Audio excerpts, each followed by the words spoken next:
Olá, bom dia para você. Hoje é sexta-feira, 25 de abril. Está começando o Câmara ao Vivo. Nós vamos juntos até às 9 da manhã e hoje eu te conto como foi o primeiro dia do seminário Nosso Centro, realizado pela Prefeitura de Manaus aqui na Câmara Municipal. E ainda a palestra de conscientização ao Dia Nacional do Autismo, realizada pela Diretoria de Saúde da Casa. Tem também o resumo do que aconteceu no Parlamento nesta semana e a nossa agenda cultural. Isso e mais, agora no Câmara ao Vivo.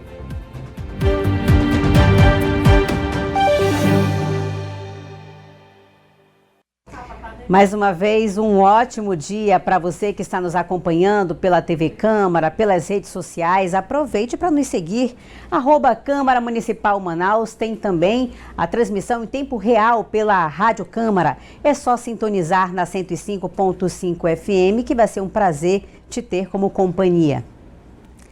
Olha, ontem e hoje está sendo realizado aqui na Câmara Municipal de Manaus o seminário Nosso Centro. O evento é da Prefeitura. A intenção é discutir os projetos de recuperação e transformação no Centro Histórico. Sobre isso, eu quero chamar o nosso repórter Michael Douglas, que tem os detalhes. Bom dia para você, Michael. Bom dia, Priscila. Bom dia a todos os telespectadores da TV Câmara, os ouvintes da Rádio Câmara, né? Estamos aqui no Auditório Zaninha dos Reis, na Câmara Municipal de Manaus, no segundo dia de seminário aí, Nosso Centro, né? Realizado pela Prefeitura de Manaus, né? Um seminário aí voltado aí para o público em geral, tanto estudantes de arquitetura, funcionários públicos, todo mundo pode participar desse evento, né?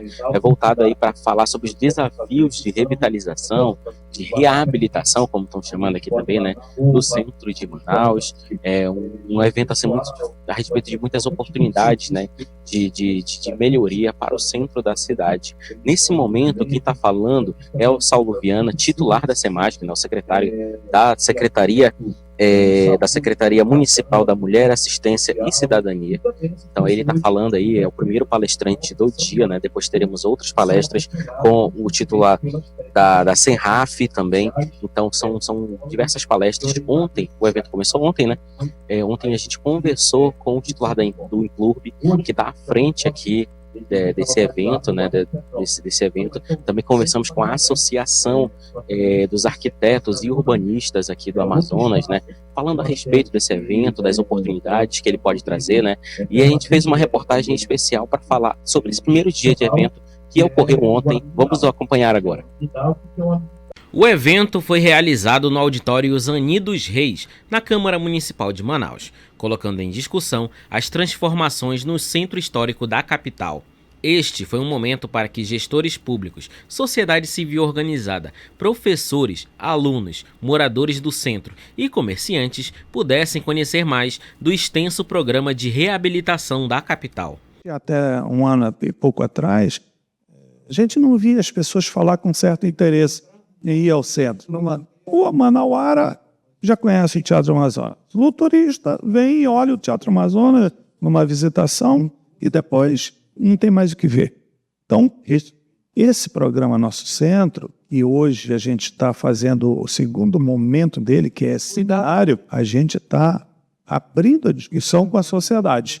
Então, esse seminário hoje é um momento importante, onde a gente vê a experiência, por exemplo, do projeto de revitalização do centro de Recife, que é uma visão do que lá na frente, daqui a 10, 15 anos, a gente espera que o centro de Manaus também seja um case nacional para dizer, olha, nós começamos lá em 2000 e tal, e hoje, 2030, a gente tem hoje um centro pujante, um centro rico, um centro onde voltaram os moradores, onde não tem mais morador de rua, etc. e tal. O seminário é também uma vitrine para os avanços do programa Nosso Centro, responsável pela reabilitação de pontos históricos da cidade de Manaus e novos espaços de convivência. A proposta é clara: revitalizar, movimentar a economia e resgatar a história da cidade. Na pauta também estão os próximos passos do programa, como a criação inauguração do Museu da História das Olimpíadas, o Polo de Gastronomia Criativa e o retorno do antigo bondinho. Quando se fala do centro, né, o nosso centro, que é um projeto do Poder Municipal, é a capital do estado do Amazonas, a gente está falando de entender a temporalidade agora e do que nós queremos enquanto poder público, poder executivo, enquanto cidadãos, representantes de conselhos, né, dentre outros, e como vai fazer o centro. Então, na verdade, uma estratégia. A gente vive em um país capitalista, a cidade ela precisa se manter, ela precisa ter sustentabilidade, né, social e econômica, dentre outros, e é uma forma da gente estar redirecionando a ocupação, as funções sociais do centro histórico. No primeiro dia de seminário, foi apresentado aos participantes um resumo dos projetos de reabilitação de centros urbanos, como, por exemplo, o que foi feito na cidade de Recife. Além disso, gestores da prefeitura apresentaram as políticas públicas urbanas com foco no Centro Histórico de Manaus. A expectativa e a perspectiva é muito grande, porque hoje nós já temos em curso, através da iniciativa privada e da prefeitura, várias ações sendo implementadas. A título de exemplo, nós podemos colocar aqui já a consolidação do Parque do Mirante Lúcio Almeida, podemos colocar a construção do Boatline lá, que está em processo de restauração, e nos próximos dias, nos próximos meses, provavelmente estará funcionando plenamente, apesar de que já vem organizando eventos, já tem agenda lotada. Então você já tem, por parte da prefeitura e da iniciativa privada, vários investimentos em curso. Ao fim do seminário, os participantes poderão fazer questionamentos no site do Implurb. Esse material será compilado para a produção de uma matriz de ações e uma matriz de investimentos do poder público. Isso é uma construção de toda a sociedade. E o prefeito nos determinou que conduzíssemos essas discussões técnicas para depois a gente levar ele apenas para ele decidir as prioridades de investimento. Vamos para um intervalo bem rápido. Na volta eu te conto o resumo da semana de tudo que foi notícia aqui no Parlamento. Eu volto já, não sai daí.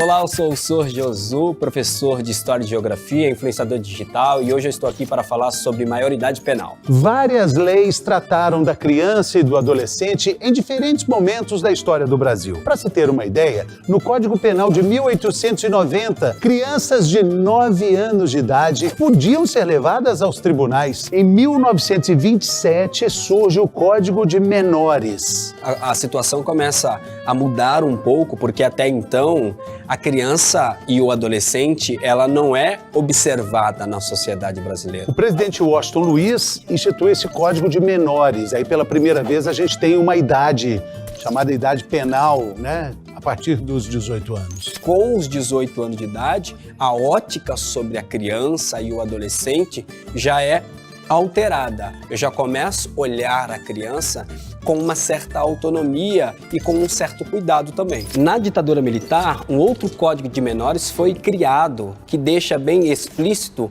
o quão pejorativo é usar ou se usava naquela época a expressão menor. Menor infrator, menor irregular. Em 1990, aí a gente já tem o Estatuto da Criança e do Adolescente. Aí o adolescente e a criança passam a ser vistos como pessoas em formação. Pessoas que pensam, pessoas que sentem, pessoas que podem ou não tomar decisões. Os códigos anteriores ao ECA eram códigos punitivistas. O ECA não fala nenhuma vez a palavra menor, porque essa palavra até então está carregada de preconceitos. A mudança na forma de criar leis para lidar com crianças e adolescentes também mostra a forma como a nossa sociedade brasileira evolui, sempre com a participação dos senadores. Senado, 200 anos.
Câmara ao Vivo está de volta. Lembrando que também estamos ao vivo em tempo real pela Rádio Câmara. É só continuar sintonizado na 105.5 FM.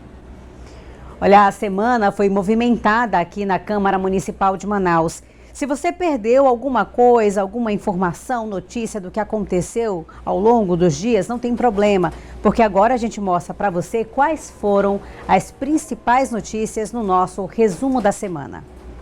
A semana começou com 1 minuto de silêncio em homenagem ao Papa Francisco. Os parlamentares lamentaram a perda e ressaltaram a trajetória de luta do pontífice pela justiça social, a paz e a defesa do meio ambiente. Durante o grande expediente, temas como saúde, transporte público, energia elétrica e infraestrutura urbana foram destaque. O vereador Eurico Tavares, do PSD, relatou o caso de uma família prejudicada pela falta de energia, enquanto o vereador Raulzinho, do MDB, celebrou mais uma feira revitalizada no bairro São Jorge. A nova tarifa de ônibus também entrou em pauta. O vereador Eduardo Alfaia, do Avante, explicou que o reajuste já estava sendo discutido desde fevereiro e destacou que o valor de R$ 6,00 se aplica apenas a empresas e que usuários do CadÚnico seguem pagando R$ 4,50. A semana também foi marcada pela apresentação da avaliação atuarial da Manausprev.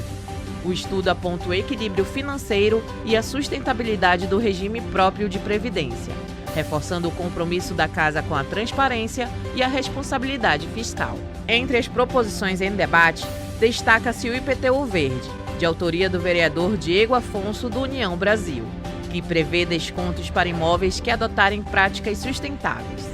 Também foi deliberado um projeto da mesa diretora sobre alterações na lei que trata da verba de gabinete. No pequeno expediente, parlamentares manifestaram pesar pelo falecimento de um soldado da Polícia Militar e cobraram mais estrutura para os agentes de segurança.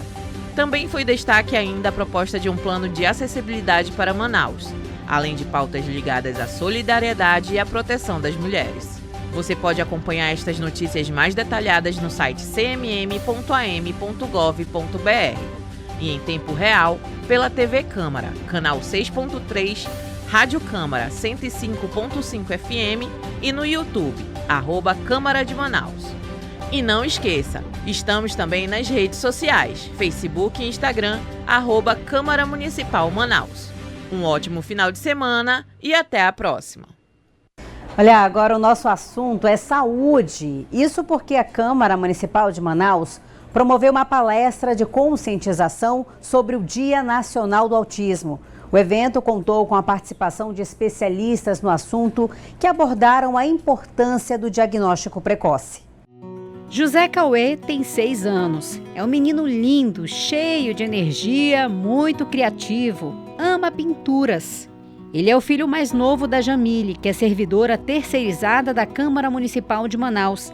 Ela conta que o filho foi diagnosticado com transtorno do espectro autista há pouco tempo e foi difícil aceitar. Sim, muito difícil no começo, né? Bate aquele desespero, aquela ansiedade. Mas depois eu coloquei na minha cabeça com a ajuda de amigos, família, me apoiando também.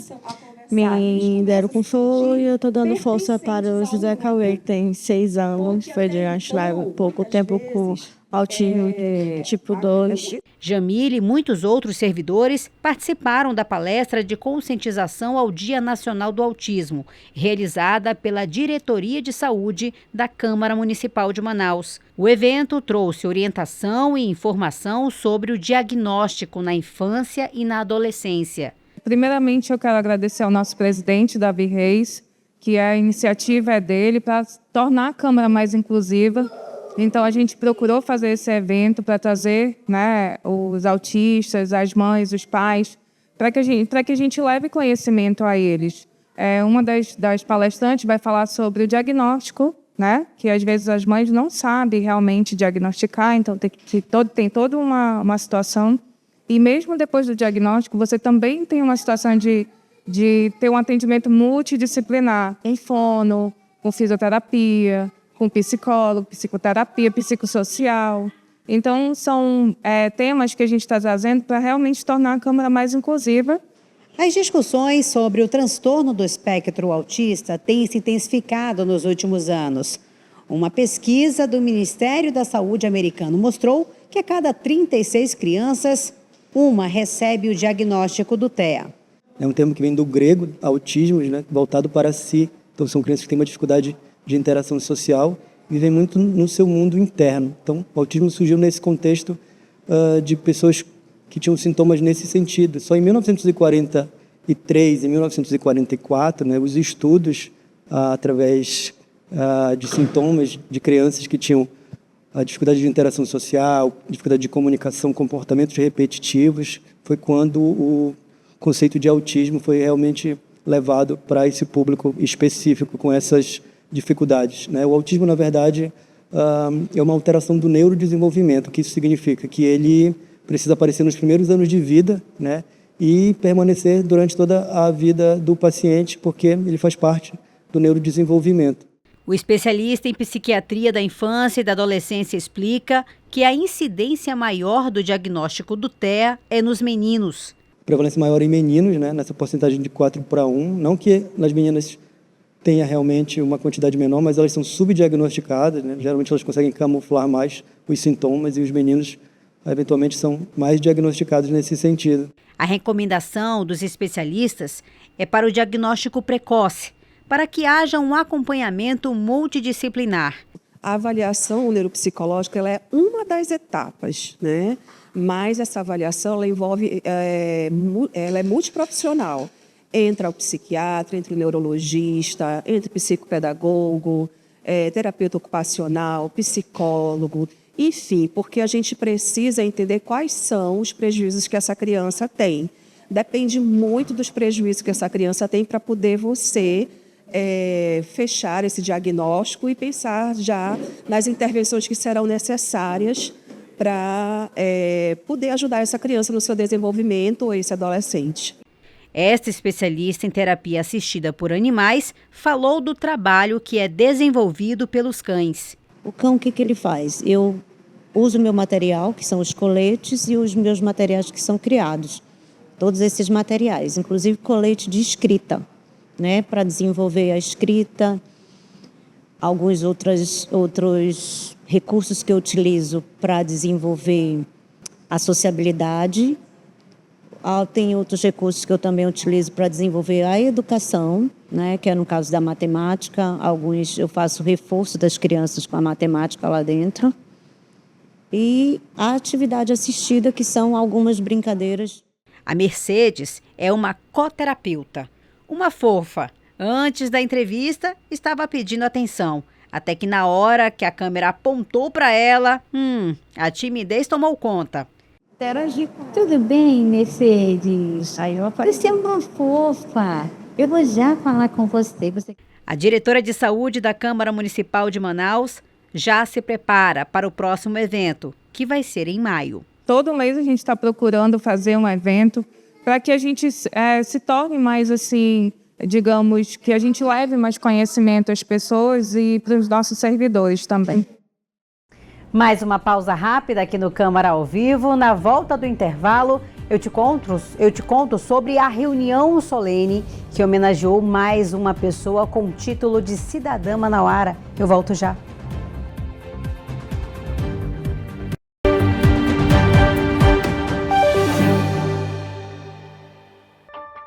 Enquanto a humanidade enfrenta a tríplice crise ambiental, mudança do clima, poluição e perda de biodiversidade, a Amazônia é fonte de esperança para todo mundo. Mas a floresta precisa de cuidado. E principalmente, as pessoas que mantêm a floresta viva precisam de cuidado. São 29 milhões de pessoas que habitam os mais de 5 milhões de quilômetros quadrados da Amazônia Legal brasileira. A ONU se uniu ao Brasil por meio do Consórcio Interestadual da Amazônia Legal e do Governo Federal para lançar um fundo de apoio ao desenvolvimento sustentável da Amazônia. O Fundo Brasil-ONU para o Desenvolvimento Sustentável da Amazônia vem se somar às iniciativas nacionais para apoiar a geração de alternativas econômicas que beneficiem as populações mais vulneráveis da região e ajudem a proteger o meio ambiente. É uma oportunidade para que o interesse internacional pela Amazônia se materialize em ações concretas, em 8 linhas estratégicas. Geração e compartilhamento de dados, educação, capacitação e empregabilidade, cidades e comunidades sustentáveis, mobilização do setor financeiro, economia circular e consumo sustentável, serviços ambientais, capacidades institucionais, pesquisa e inovação. Vamos construir um futuro digno e sustentável para a Amazônia e o planeta, sem deixar ninguém para trás.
Contraí a dengue, senti os sintomas, no mesmo dia calafrio, começou a febre, vamos na unidade básica de saúde. E lá o pessoal me atendeu, fez os exames, eu sentia dor nos músculos, dor no corpo todo. E eu não acreditava que ia acontecer na nossa casa, até acontecer comigo. Eu mesmo nunca imaginei que um mosquito tão pequeno que às vezes a gente nem consegue ver direito pode fazer um estrago tão grande. Tem que tomar cuidado e fazer o combate contra o mosquito. Todo lugar que tiver água parada, ele vai se multiplicar. E se a gente não combater, a gente acaba perdendo. Vamos agir juntos para que essas histórias não se repitam. Combate ao mosquito. Para fazer diferente, precisamos agir antes. Ministério da Saúde. Brasil. União e Reconstrução.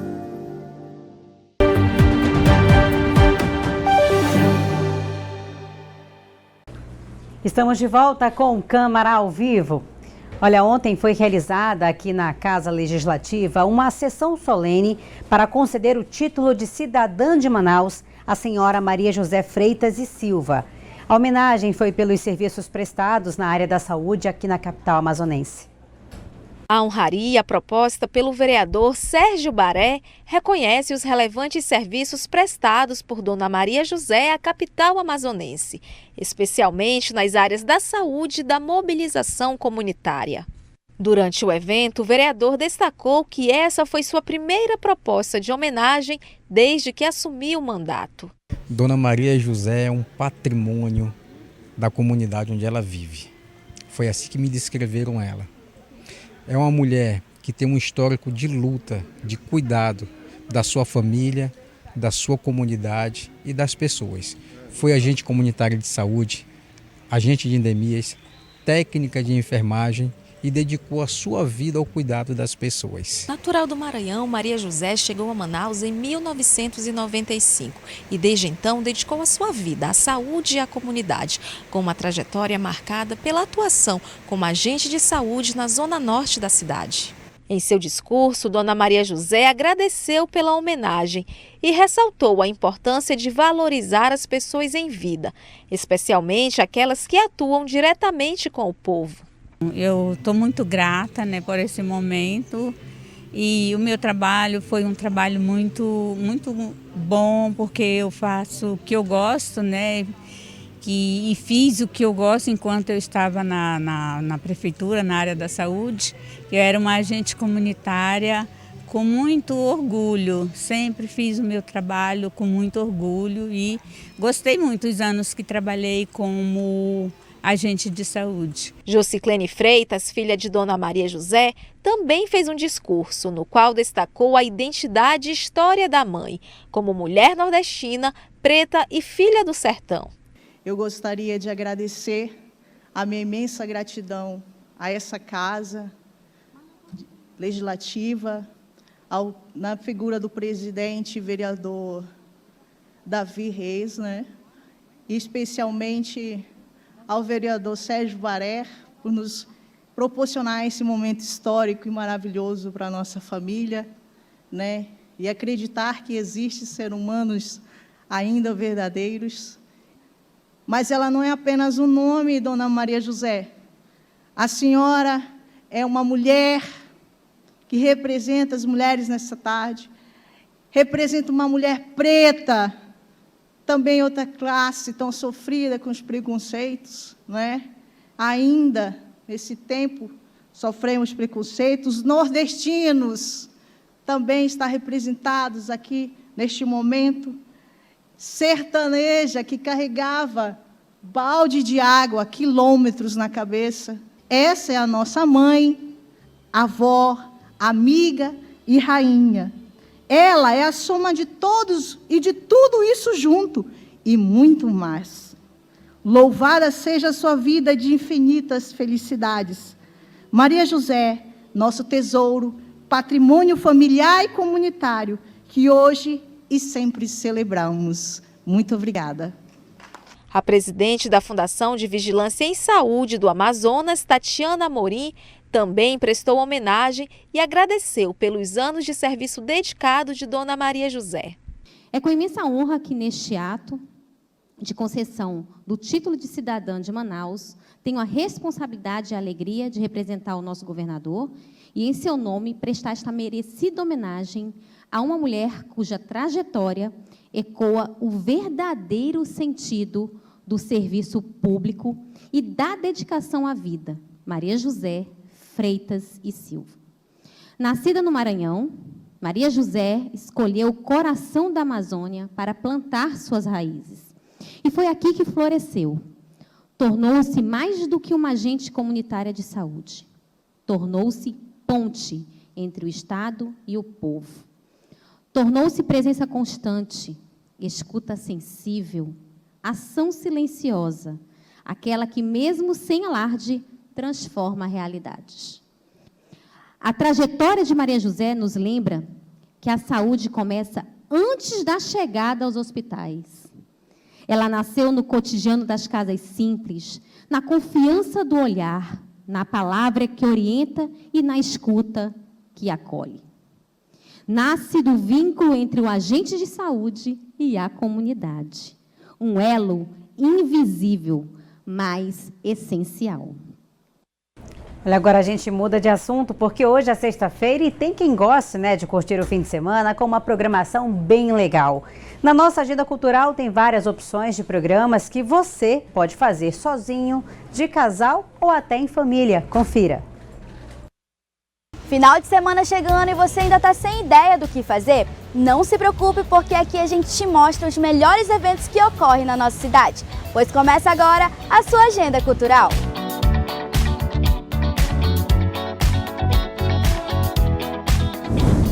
A temporada bovina segue animando as cidades de Manaus. Com aquecimento para o Festival de Parintins, nesse sábado o Sambódromo vai ferver com mais uma edição do Bar do Boi Caprichoso, apresentando a galera azulada o lançamento do álbum É Tempo de Retomada. O evento começa às 9 horas da noite e contará com a apresentação de todos os hits oficiais. E o mais importante, a entrada é totalmente gratuita. Nação Azul e Branca!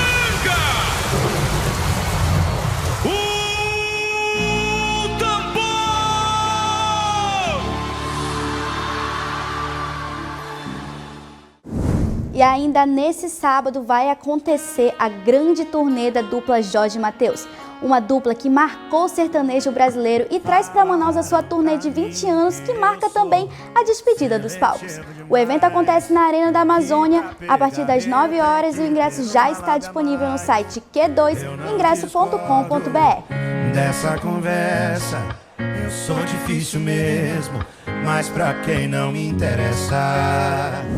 Mas se você procura algo mais clássico, que mistura arte, cultura e história, tudo em um só lugar, a dica de hoje é o Festival Amazonas de Ópera, que chega à sua 26ª edição, sendo um dos maiores festivais da América Latina.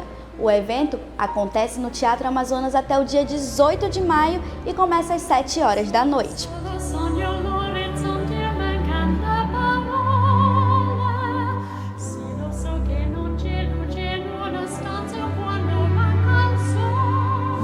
E ainda hoje, sexta-feira, 25 de abril, o Cine Carmen Miranda, que está localizado no centro de Manaus, traz uma homenagem póstuma ao ator Valquim, trazendo as duas obras mais aclamadas pela atuação do ator, The Tops. E em seguida, o clássico da década de 80, Rio Reis, Renascido do Inferno.